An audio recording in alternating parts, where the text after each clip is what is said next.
అందరికి నమస్కారం. ఈ రోజున తొలి ఏకాదశి పర్వదిన శుభాకాంక్షలు. ఈరోజు విశిష్ట అతిథి సాయి కుమార్ గారు రావడం జరిగింది. కృతజ్ఞతలు.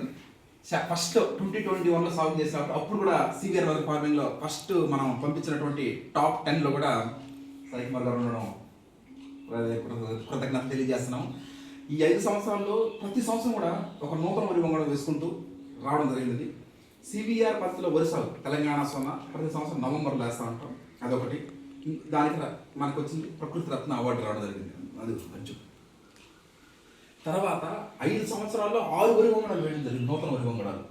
మామూలుగా నూతన వరి వంగడాలు వేయాలంటే ఎవరికైనా అంటే ధైర్యం సాగు అంటే గట్స్ కానీ కష్టాలు నష్టాలు అన్ని తట్టుకొని నిలబడే వరి ఉంటాయి. కాబట్టి ఆ నూతన వరి వంగడాలు వేయడం అంటే ఒక యువ రైతుగా నూతన వరి వంగడాలు వేయకపోతే నేను యువ రైతు అవ్వడానికి అవసరం లేదు.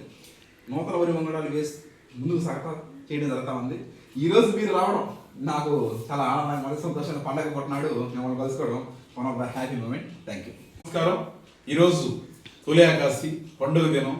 దాని మించిన ఆనందం ఏంటంటే మా సాయి అనంతపురం జిల్లా నుంచి సాయి గారు అత్యంత బిజీగా ఉంటాడు. ఆయన ఒక 10 నిమిషాలు కూడా చాలా ముఖ్యమైనటువంటి విషయం అక్కడ ఉద్యోగ రీత్యా పనుల రీత్యా అలాంటి పరిస్థితులు ఈరోజు అరెస్టా చేస్తున్న ప్రకృతి వ్యవసాయ క్షేత్రాన్ని సందర్శించడానికి ఆయన రావడం, ఇంత దూరం వచ్చి ఇంత అభిమానంగా చూసి ఎంతో కలిసి మాట్లాడి అన్ని విషయాలు కనుక్కోబోతున్నందుకు మాకు ఆయనకు హృదయపూర్వక కృతజ్ఞత ధన్యవాదాలు తెలియజేస్తున్నాం. ఓకే, దేవో బావ అంటే గెస్ట్స్ ఆర్ గాడ్స్ పండగ పూట కలవడం one of the happy moment. Thank you.